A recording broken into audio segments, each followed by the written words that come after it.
Dulo ng Marinduque. Dulo na ba? Parang dulo na kasi nagtingin ako sa Live 360 kayo. At ayun na nga, baby. So, for today's vlog, i-upload na natin yung video natin nung nag-ground Marinduque tayo.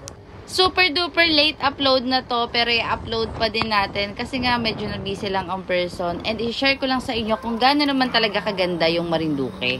At kung nakikita nyo naman, hindi natin gamit si Pumpkin dito since hindi tayo pinayagan ng papa ko na lumuwas ng probinsya na gamit si Pumpkin. Kaya naman itong motor niya na Raider yung pinagamit niya sa atin. Tara, babies, at samahan nyo akong mag-Marinduque loop. Yung castle, kasi bawal na pumunta ngayon doon. Ayun yung castle. Hindi pa, doon pa sa banda doon. Ano lang ito, New York, Balagala. Yon castle.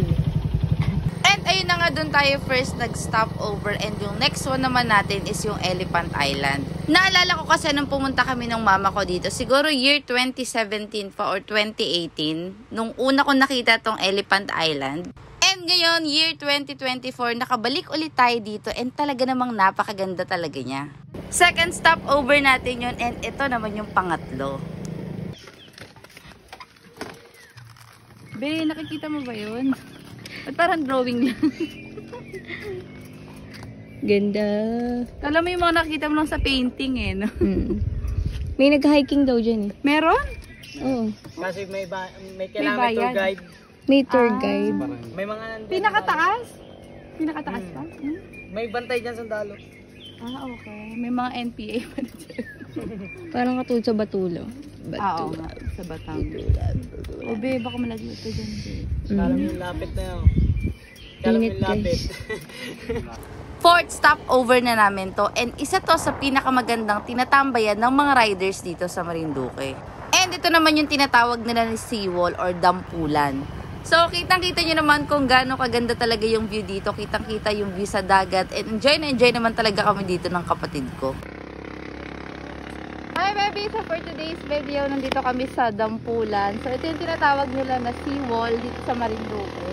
So ayan, kanina nadaanan namin. And ayan, nag-stop over lang kami dito kasi nasapag. Charot lang din, nagpahinga na kami ng very light. And ayun, bye! Hindi naman halata na sobrang nag-enjoy talaga ako na mag-loop dito sa Marinduque.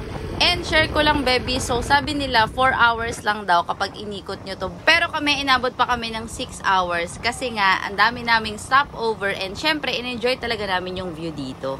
Tara at samahan nyo naman kami pumunta sa Cafe Tanawin.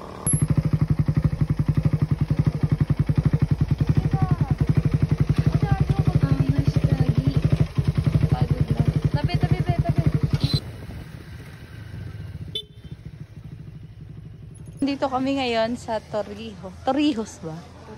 Puktoy? Puktoy ano ba? Torrijos White Beach. Siyempre, pwede motor-motor lang tayo. Hindi naman kami magsiswimming.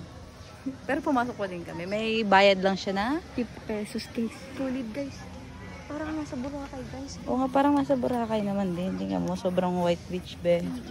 Hindi ka naman magsisisi 50 pesos. Tara, tingnan muna natin dito.